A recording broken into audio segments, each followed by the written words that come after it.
Reading was a big deal in my house. My mom could be found at any time with a book in her hands, ready for any spare time that she had.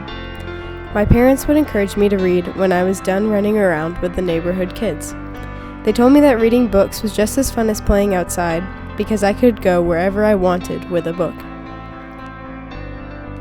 The only television shows I could watch as a child were on PBS because they were pretty much all reading and writing based. I loved Reading Rainbow and would watch it with my two brothers whenever it came on. I still get the Reading Rainbow jingle stuck in my head sometimes. Despite all of my parents' early encouragement, I had a lot of trouble reading books. One night, as I sat down to read one of my favorite picture books to my dad, he pulled out a new book and asked me to read it. It was shiny and new, the spine had never been cracked, and I was super excited to open it. I was sure I would have no problem with the words, since I had been reading picture books to him for a few weeks. I opened the book and quickly realized I was in over my head. Dad was shocked as I stared blankly at the page, unable to recognize any of the words.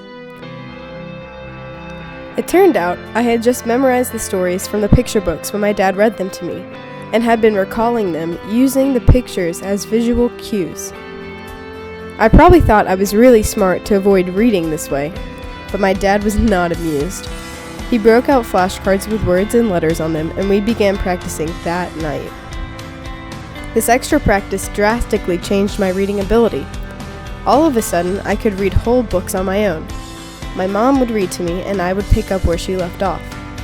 I read Harry Potter, Eragon, Gregor the Overlander, and other fantasy series. Fantasy has always been my favorite genre, and these books captured my attention and developed my creativity and imagination.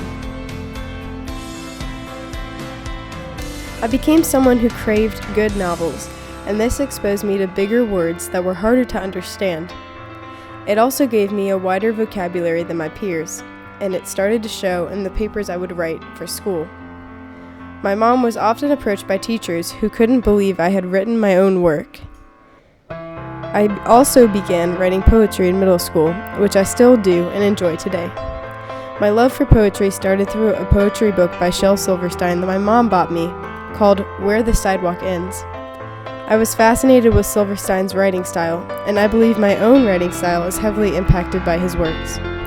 He has a writing style that is very disconnected but still flows together perfectly, revealing a poetic contrast between different concepts. I believe that I subconsciously mimic his style, even though, as a child, I couldn't possibly have noticed his exact form and flow of speech. My English classes have always been pretty easy for me, and I give credit for that to my early deep reading. I think my vocabulary base has everything to do with the amount of books I was exposed to in my youth. I honed my writing ability throughout high school, but I never read as frequently as I once did in childhood. I don't think I would be at the reading or writing level I am today without my parents pushing me to learn to read and seek out new challenges. I hope to foster in my children the love of learning to read and write that my parents put into me. I think the world becomes such a more complex and beautiful place when we take a deeper look through books and readings to explore the environment around us.